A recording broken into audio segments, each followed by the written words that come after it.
It's natural for guinea pigs, penguins, tigers, peacocks, gorillas, humans, and more to groom and preen themselves for hygienic and aesthetic purposes. It was also a form of tribal bonding, as instanced as late as the 18th century by a lady at a royal banquet remarking, "Permettez-moi, monsieur," as a prelude to picking nits from the crowning glory of an adjacent diner who, like herself, believed that not washing hair, particularly if it had a tendency to be oily, encouraged a silky and nourished texture.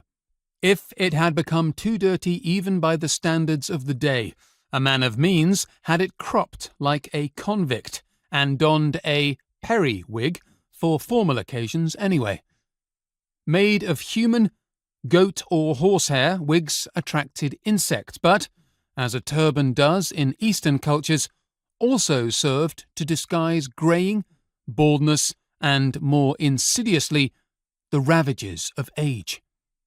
Men's faces were framed by a weaved artificiality, shoulder length and longer, cascading onto the chest, frequently mountainous enough to resemble a lion's mane, and sometimes powdered in violet, blue, pink, yellow, or, most often, off-white, a colour that lingers in the hairpieces worn as part of the legal profession's official costumery. Such flamboyance, however, was beyond the means of the man in the street, who tended to tie his hair back in what was first known commonly as a queue, but described later as a ponytail. Sometimes it was plaited, bunched in a bag, or, particularly among the Navy's lower ranks, smeared with tar to reduce the risk of it getting caught in machinery.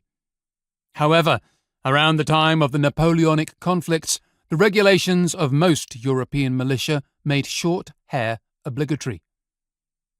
Civilians, nevertheless, continued tying natural tumble-down hair in a bow, and, though this was becoming passé when Victoria succeeded William IV, these still adorned the heads of the most conservative paterfamilias. It wasn't regarded as effete, and nor was the mid-century craze for elaborately tended beards and moustaches that prompted the Bank of England's executive body to forbid its clerks to join in. Indeed, the craze emphasised patriotic manliness at a time of scares that came to a head with the Crimean War. Besides, in parish churches throughout the land, congregations were beneath the stained-glass gape of a blonde-bearded God the Father, enthroned in bedspreads and golden crown. With honey-blonde tresses down to his shoulders, too, God the Son would cause the hippyish birds, during their sweetheart of the rodeo period, to be heckled by the usual redneck element in the audience at Nashville's Grand Ole Opry, the shrine of country and western, with one ticket holder bawling,